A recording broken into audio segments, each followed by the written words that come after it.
What's going on, Low Gang? Welcome back to YouTube's #1 YouTube channel. Today, we're going to talk about polyurethane motor and transmission mounts. Here is the deal. Last weekend, I installed 88 transmission and motor mounts on Dory, the E36. Now, you can see Dory is in the garage right now because doing those motor mounts single-handedly ruined the driving experience of this car more than anything I've ever done to the car. Now, hold on just a minute before you get mad at me. Polyurethane mounts, and especially 80A ones, which are like pretty much the softest ones you can get, those can be perfectly comfortable. They can be perfectly daily drivable. People do it all the time. But I made a very small mistake, not even a small mistake. I did everything correctly, and that is making these mounts unbelievably uncomfortable to drive on a daily basis. Before I get into the exact mistake that I made, here is the ultimate litmus test for any car modification, which is my girlfriend's reaction to hearing the car start up with the solid motor and transmission mounts for the very first time.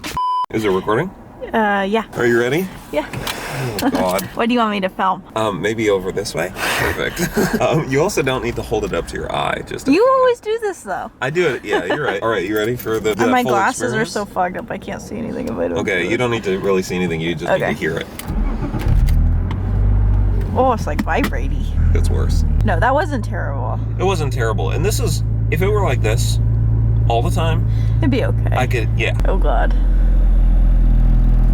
Ah! The worst part is yet to come. Just the general sound is just, ugh. Yeah, it's not pleasant. This is just like not what I want to drive around every day, you know? Like, I like Dory because she's comfortable. But if she wasn't your daily driver. You're using good car terms. I know. That's great. I think that means I talk about cars too much, maybe. Now, as you can see, she seemed to be all right with it. I personally cannot stand it. The car is really loud, it shakes a ton, and as you accelerate right above 2,000 RPM, the chassis starts to vibrate at a very different frequency than the engine is, and those two vibrations are so dissonant and so uncomfortable to listen to.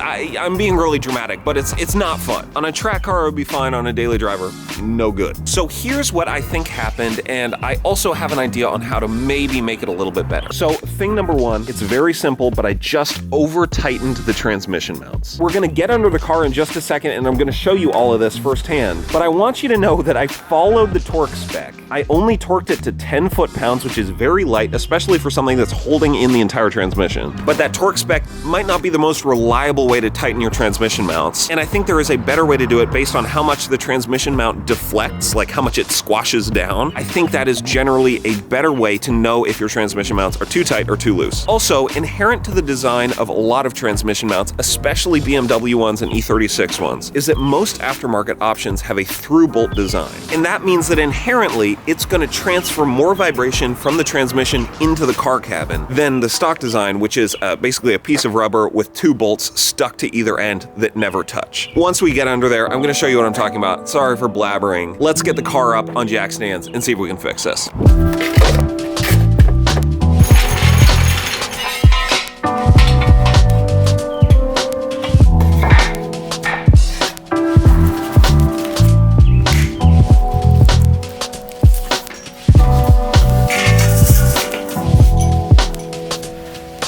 Okay, welcome to the undercarriage of Dory. Over here we have the back of the transmission. That is the front of the drive shaft. And here is the transmission crossmember with the brand new trans mounts installed. Now here is the culprit. You can see from the amount of deflection on that I tightened it way too tight. Now, to be fair, I only tightened it to the recommended torque spec, which was somewhere between 9 and 12 foot-pounds. I tightened it to 10, you know, just to be safe. Turns out, at least on my car, that is way too tight. And that through bolt design that I was talking about earlier, that is the big culprit here. Let me explain why. Because these mounts have a bolt that runs all the way from the top to the bottom, no matter how soft these are, that means there is a direct metal connection from the top of that bolt to the bottom of that bolt. Now, this isn't a huge issue if you don't over tighten it, but because it's just one bolt, you gotta get that tightness absolutely correct. I did some more research on Garagistic's website, which, by the way, these are Garagistic mounts. Nothing against Garagistic. This is how everyone designs their trans mounts. So this is certainly not shade to them. They make great products. But anyway, I did some more research on their website, and next to the recommended torque spec, they also mention that you should tighten these trans mounts until there's just a little bit of deflection and then back it off about half a turn. Now that's very important information that I neglected to find. And so that's kind of why I want to make this video, because you might be encountering something like this. You just got new motor and trans mounts and they're like wildly uncomfortable. This might be the culprit. It might be, I don't know. So I think our next order of business is to loosen these bad boys up until there's just barely any deflection, drop the car back down,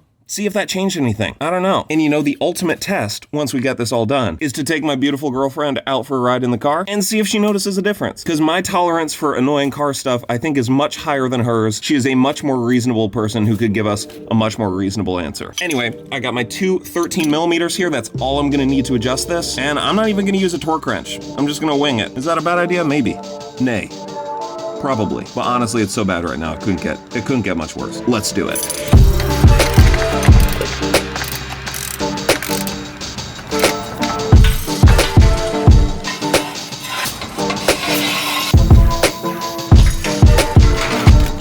All right.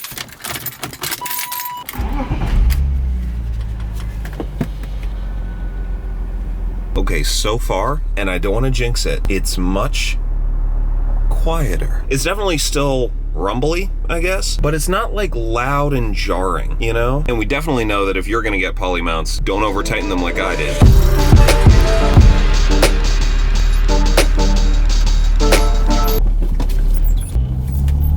Moment of truth. Much better. It's still not quiet. It's still not perfect. It actually is, you know, it's still pretty loud. But that super dissonant rumbling that totally clashed with the sound of the engine, that seems to be gone. Although I don't want to jinx it. I don't know. I've only been up to like, what, 2,500 RPM. All right, here's the moment of truth, okay? I need your opinion. Is it better? Yeah, right. Okay. As the reasonable party here. Feels better already. Yeah? Do you think? I really think so. There's some low end rumble still, but I think that's all right. Yeah. Right? Not quite as like vibrating my whole jaw. Okay, now here's the real test. Okay, as we get going.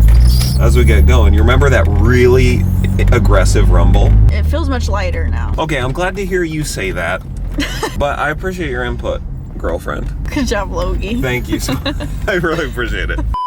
Well, there it is. I guess the moral of the story is, if you're gonna get polyurethane mounts for your car, especially if it's an E36 or a BMW, don't be an idiot like me and don't over-tighten the transmission mounts. Especially if they are a through-bolt design. Like we discussed, there's always gonna be a little bit more vibration coming through that through-bolt. I would say after loosening them to what I assume is the correct spec, it's definitely bearable. It's so much better, it's so much less noisy in there. And I think if you're okay with a little NVH, these would be completely fine to run on a street car if you tighten them correctly. Now, I do have a little secret to disclose. I ordered stock transmission mounts. I ordered new stock transmission mounts. The ones I pulled out of there were in good shape, but I figure if I'm gonna be putting stock stuff back in there, I might as well replace it with new stuff. Now, normally people always say, match the motor mounts to the transmission mounts, or else you could crack a bell housing, which is true if you're running stiffer transmission mounts than your motor mounts. And we'll discuss this more in next week's video, because we're gonna be doing a fun installation